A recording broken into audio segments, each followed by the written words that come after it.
नमस्कार। आज हम एक बहुत ही खास उपन्यास पर बात करने वाले हैं, मुंशी प्रेमचंद का गबन।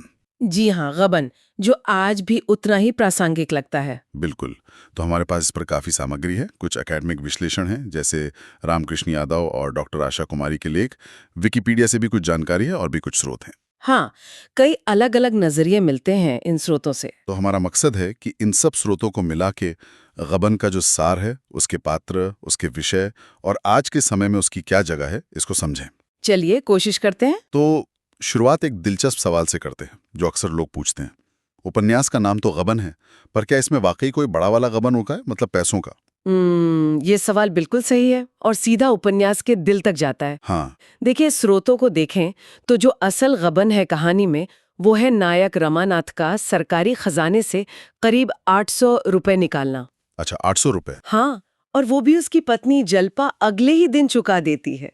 तो पैसों के हिसाब से देखें तो शायद ये कोई बहुत बड़ी रकम ना लगे उस जमाने में भी। सही कहा। पर जैसा एक स्रोत, खासकर रामकृष्ण यादव जी का लेख बताता है, प्रेमचंद के लिए गबन सिर्फ पैसों का नहीं है। अच्छा। ये उससे कहीं गहरा है। ये है मतलब नैतिक मूल्यों का गबन, भरोसे का गबन, सच्चाई का गबन। रमानाथ इसे खयानत मानता है और वो जो पकड़े जाने का डर है, बदनामी का डर और उसका अपना जो अपराध बोध है, वही उसे घर छोड़कर भागने पर मजबूर करता है। तो ये डर और अपराध बोध यही कहानी को आगे बढ़ाता है। बिल्कुल। तो पहला सबक यही है कि गबन सिर्फ पैसों का मामला नहीं, ये चरित्र के पतन का, नैतिक गिरावट का प्रतीक है। ये समझना तो बहुत जरूरी है। अच्छा, इससे पहले कि हम किरदारों और विषयों में और गहरे जाएं, कहानी की एक मोटी मोटी रूपरेखा देख लें ताकि सुनने वाले भी साथ चल सकें। हाँ हाँ, बिल्कुल। कहानी मुख्य तौर पर दो शहरों के बीच घूमती है, प्रयाग और कलकत्ता। ठीक है। प्रयाग वाले हिस्से में हम जालपा से मिलते हैं। बचपन से ही उसे गहनों का और खास तौर पर चंद्रहार का बहुत शौक है। हाँ, वो चंद्रहार की इच्छा। बिल्कुल। फिर उसकी शादी होती है रमानाथ से। रमानाथ एक आम मध्यवर्गीय लड़का है, थोड़ा लापरवाह, दिखावा पसंद करने वाला। अपनी असलियत छुपाने वाला। हाँ, अपनी आर्थिक तंगी छुपाता है। शादी में चंद्रहार नहीं मिलता तो जालपा के मन में एक टीस सी रह जाती है। और रमानाथ वो पत्नी के सामने अमीर दिखने के चक्कर में कर्ज लेता जाता है, यहाँ तक कि जालपा के दिए गहने भी चुपके से कर्ज चुकाने में लगा देता है और चोरी का बहाना कर देता है। अरे बाप रे। फिर उसे नौकरी मिलती है एक दफ्तर में, लेकिन वो दिखावे की आदत जाती नहीं। फिर उधार लेकर पत्नी के लिए गहने बनवाता है। और यहीं वो गबन वाली बात आती है। हाँ बिल्कुल। होता ये है कि रमानाथ एक वकील की पत्नी है, रतन। उनके कहने पर कंगन बनवाने के लिए पैसे लेता है, पर वो पैसे सर्राफ पुराने उधार में काट लेता है। अच्छा। अब रतन पैसे वापस मांगती है। ओह। उस दबाव में रमानाथ दफ्तर के सरकारी पैसे, वही करीब 800 रुपए, घर ले आता है। ओह। और बदकिस्मती से जब रमानाथ घर पर नहीं होता, जालपा अनजाने में वही थैली रतन को दे देती है। बिना जाने कि उसमें क्या है? हाँ बिल्कुल। और जब रमानाथ को ये पता चलता है तो वो इतना डर जाता है कि सीधा कलकत्ता भाग जाता है। और जालपा? जालपा उसके जाने के बाद अपने सारे गहने बेचकर वो सरकारी पैसे चुका देती है, पति की इज्जत रख लेती है। यही कहानी का प्रयाग वाला हिस्सा खत्म होता है। और फिर शुरू होता है कलकत्ता का अध्याय। वहां रमानाथ का क्या होता है? कलकत्ता में रमानाथ की जिंदगी एकदम पलट जाती है। ट्रेन में उसे एक भला आदमी मिलता है, देवीदीन खटीक। खटीक? हाँ, देवीदीन खटीक। वो रमानाथ को अपने घर पनाह देता है, चाय की दुकान खुलवाने में मदद करता है। अच्छा, भला आदमी। हाँ, पर एक दिन पुलिस उसे शक में पकड़ लेती है और रमानाथ घबराहट में वो गबन वाली बात बता देता है। पुलिस को पता चलता है कि वो मामला तो खत्म हो चुका है, पैसे वापस हो गए हैं, पर वो उसे छोड़ते नहीं। क्यों? वो उसे एक झूठे डकैती के मामले में सरकारी गवाह बनने पर मजबूर करते हैं। रमानाथ जेल जाने से डरता है तो मान जाता है। मतलब पुलिस उसका इस्तेमाल करती है? हाँ, और फिर पुलिस उसे एक बंगले में रखती है। खूब खातिरदारी होती है, अच्छा खाना, नौकर चाकर, और उसके मनोरंजन के लिए जोहरा नाम की एक वेश्या को भी लाया जाता है। पुलिस ये सब करती है? ये थोड़ा अजीब नहीं लगता? हाँ बिल्कुल। और इसी हिस्से पर आलोचक सवाल उठाते हैं कि ये कितना यथार्थवादी है। इस पर हम आगे बात करेंगे। ठीक है। और जालपा, क्या वो हार मान लेती है? नहीं, जालपा हार मानने वालों में से नहीं है। वो एक शतरंज की पहेली छपती है अखबार में, उसके जरिए रमानाथ का पता लगाती है और कलकत्ता पहुंच जाती है। अकेली? हाँ, वो देवी दीन के घर रहती है और रमानाथ को पुलिस के जाल से निकालने की पूरी कोशिश करती है। इसमें उसे रतन से भी मदद मिलती है, जो अपने पति के इलाज के लिए कलकत्ता आई होती है और वहीं विधवा हो जाती है। अच्छा, रतन भी वहीं पहुंच जाती है? जी। शुरू में तो रमानाथ दबाव में झूठी गवाही दे देता है क्रांतिकारियों के खिलाफ, लेकिन जालपा उसे समझाती है, एक खत लिखती है और उससे प्रेरित होकर आखिरकार रमानाथ अदालत में सच बोल देता है। और क्रांतिकारी बरी हो जाते हैं। हाँ, वो निर्दोष लोग बरी हो जाते हैं। और फिर उपन्यास का अंत कैसे होता है? अंत में रमानाथ, जालपा, जोहरा और देवी दीन का परिवार सब प्रयाग लौटाते हैं और सेवा का रास्ता अपनाते हैं। सेवा का? हाँ, जोहरा का तो जैसे पूरा चरित्र ही बदल जाता है। वो सेवा में लग जाती है और आखिर में गंगा में किसी को डूबने से बचाते हुए खुद मर जाती है। अच्छा, तो ये है कहानी। अब किरदारों पर आते हैं। रमानाथ को स्रोत कैसे देखते हैं? क्या वो सिर्फ एक बुरा आदमी है? नहीं, सिर्फ बुरा नहीं, स्रोत उसे एक जटिल लेकिन हाँ साफ तौर पर कमजोरियों से भरा चरित्र बताते हैं। वो दिखने में अच्छा है, आराम चाहता है, समाज में अच्छा दिखना चाहता है, पर नैतिक रूप से काफी कमजोर है। उस मध्यम वर्गीय सोच का प्रतीक है जिसमें इच्छाएं तो बड़ी बड़ी हैं, पर उन्हें ईमानदारी से पूरा करने की हिम्मत या ताकत नहीं है। हाँ, ये बात तो है। एक स्रोत, जैसे मैंने कहा रामकृष्ण यादव का, वो इस बात पर जोर देते हैं कि रमानाथ हालात का शिकार उतना नहीं है जितना अपनी ही कमजोरियों का नतीजा है। मतलब उसकी अपनी आदतें? हाँ, उसका बार बार झूठ बोलना, असलियत छुपाना, दिखावे के लिए कर्ज लेते जाना, ये सब उसकी अपनी कमजोरियां हैं जो उसे गड्ढे में धकेलती हैं। आपने कहा वो अपनी कमजोरियों का शिकार है, पर क्या स्रोत ये भी बताते हैं कि समाज का भी कोई दबाव था उस पर? मतलब वो कौन सी सामाजिक बातें थीं जो शायद उसे उकसा रही थी? बिल्कुल, ये भी एक अहम पहलू है। देखिए, स्रोत सीधे सीधे समाज को दोष नहीं देते, पर वो उन दबावों को जरूर दिखाते हैं जो रमानाथ जैसे लोगों को गलत रास्ते पर ले जा सकते हैं। जैसे मध्यवर्गीय समाज में वो नाक ऊंची रखने की फिक्र, शादी ब्याह में झूठी शान दिखाना, पैसे न होते हुए भी रुतबा बनाए रखने का दबाव। हाँ, लोग क्या कहेंगे वाला डर। बिल्कुल, ये सारी चीजें रमानाथ की अपनी कमजोरियों जैसे दिखावा करना, आसानी से झूठ बोल देना के लिए एक तरह से खाद पानी का काम करती हैं। वो समाज की नजरों में अच्छा बनने की कोशिश में ही अपनी सच्चाई से भटक जाता है। तो मतलब सामाजिक दबाव और उसकी अपनी कमजोरी दोनों मिलकर उसे गिराते हैं। हाँ, हम ऐसा कह सकते हैं। समझ गया। और जालपा, शुरू में तो वो गहनों की दीवानी लगती है, खासकर चंद्रहार की।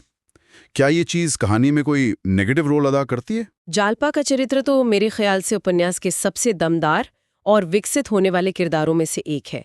हाँ, ये सच है कि शुरू में उसका गहनों का मोह, खासकर वो चंद्रहार की चाहत, कहानी को गति देती है। लेकिन जैसे जैसे कहानी बढ़ती है, खासकर रमानाथ के भाग जाने के बाद, जालपा का चरित्र गजब का विकास दिखाता है। उसमें त्याग आता है, वो अपने सारे गहने बेच देती है पति का कर्ज चुकाने के लिए। सही। वो साहसी बनती है, अकेले कलकत्ता जाती है, पति को ढूंढती है, उसे बचाने की कोशिश करती है, कर्तव्य निभाती है, और यहाँ तक कि उसमें एक राष्ट्रीय चेतना की झलक भी दिखती है जब वो पकड़े गए क्रांतिकारी दिनेश के परिवार की मदद करती है। हाँ, ये तो काफी बड़ा बदलाव है। बिल्कुल। और स्रोत, जैसे डॉक्टर आशा कुमारी का विश्लेषण है, वो साफ कहते हैं कि जालपा का शुरू का गहनों का प्रेम रमानाथ की कमजोरियों को शायद हवा देता हो, पर उसके गिरने का असली कारण बिल्कुल नहीं है। वो तो हालात की चोट सहकर और भी मजबूत और स्वतंत्र सोच वाली औरत बनकर उभरती है। वाकई ये तो बहुत प्रेरणा देने वाला चरित्र है। अच्छा, और बाकी किरदारों के बारे में थोड़ा बताएं। दयानाथ, देवीदीन, रतन, जोहरा। दयानाथ, जो रमानाथ के पिता हैं, वो एक ईमानदार क्लर्क हैं, पर थोड़े पुराने ख्यालों के, रिश्वत के खिलाफ हैं, पर बेटे की शादी में औकात से ज्यादा खर्च करके कर्ज में डूब जाते हैं। ये उस समय के सामाजिक दबाव को दिखाता है। हाँ, ये आम था। फिर देवी दीन खटिक, एक बहुत अहम किरदार, निचली जाति के हैं, पर दिल के बहुत नेक, मददगार, रमानाथ को सहारा देते हैं। हालांकि कुछ आलोचक, जैसे यादव जी, कहते हैं कि उस जमाने की जो कड़ी जाति व्यवस्था थी, उसमें एक कायस्थ लड़के का खटिक के घर इतने आराम से लेना थोड़ा अस्वाभाविक लगता है।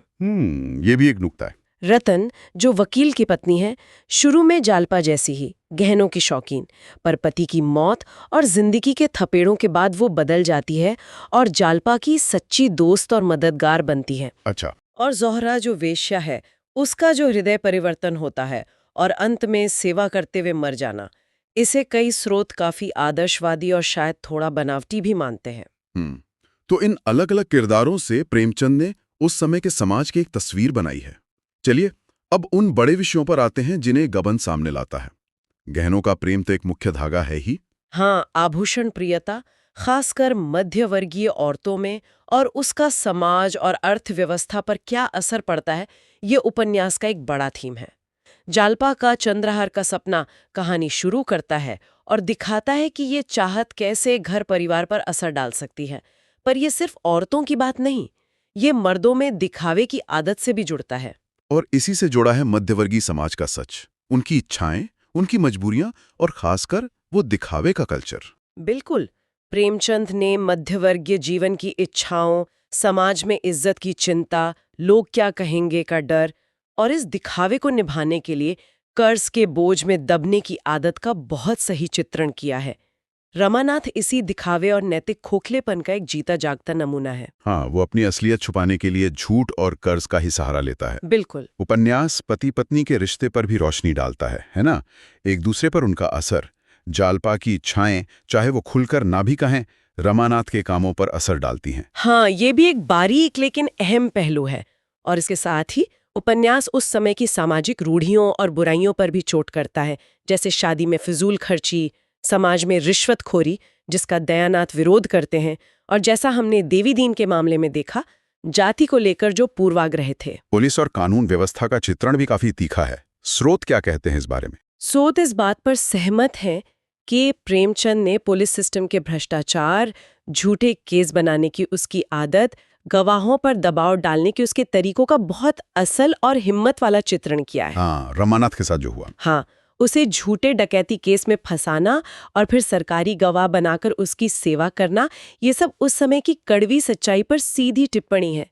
हालांकि जैसा मैंने पहले कहा, कुछ आलोचक, खासकर यादव जी, पुलिस का रमानाथ को इतनी सुविधाएं देना, जैसे बढ़िया खाना, जोहरा का इंतजाम, इसे थोड़ा बढ़ा चढ़ाकर और अविश्वसनीय मानते हैं। तो ये यथार्थवाद पर सवाल उठाता है। हाँ, ये उपन्यास के यथार्थवादी होने पर सवाल खड़ा करता है। और औरतों की स्थिति के बारे में उपन्यास क्या कहता है, जालपा के अलावा? उपन्यास औरतों की दशा के कई पहलू दिखाता है। बेमेल शादी की समस्या, निर्मला की तरह विधवा जीवन की मुश्किलें, जैसे रतन का विधवा होना और उसके पति के भतीजे का जायदाद हड़पने की कोशिश करना, जो प्रतिज्ञा जैसे उपन्यासों की याद दिलाता है, ये सब आता है। पर सबसे खास है जालपा का विकास, जो सिर्फ गहने चाहने वाली पत्नी से आगे बढ़कर एक मजबूत, आजाद सोच वाली और कर्म करने वाली औरत बनती है। बिल्कुल। अच्छा, अब उस मुद्दे पर आते हैं जिसकी बात अभी हुई, आदर्शवाद बनाम यथार्थवाद। ये काफी बहस का मुद्दा रहा है गबन को लेकर। स्रोत क्या कहते हैं? क्या ये पूरी तरह यथार्थवादी उपन्यास है? देखिए, कई स्रोत और खास तौर पर रामकृष्ण यादव का जो विश्लेषण है, वो यही सवाल उठाते हैं, क्या गबन पूरी तरह से यथार्थवादी है? उनका तर्क क्या है? मतलब यथार्थवाद और आदर्शवाद से यहाँ उनका क्या मतलब है? देखिए, यथार्थवाद मतलब कहानी का जिंदगी की असलियत, कड़वी सच्चाइयों के कितना पास होना, और आदर्शवाद मतलब कहानी में कोई नैतिक सीख, अच्छे मूल्य या एक बेहतर दुनिया की सोच डालना, भले ही वो असलियत से थोड़ा दूर लगे। यादव जी मानते हैं कि उपन्यास का पहला हिस्सा, जो प्रयाग में है, मध्यवर्गीय जीवन की दिक्कतें, रमानाथ की कमजोरियां, शादी के खर्चे, ये सब काफी हद तक असल जिंदगी जैसा लगता है, यानी यथार्थ के करीब। हाँ, लेकिन कहानी का दूसरा हिस्सा जो कलकत्ता में होता है, वो उन्हें काफी अवास्तविक, नाटकीय और मतलब अस्वाभाविक सा लगता है। कौन कौन सी बातें उन्हें अवास्तविक या आदर्शवादी लगती हैं?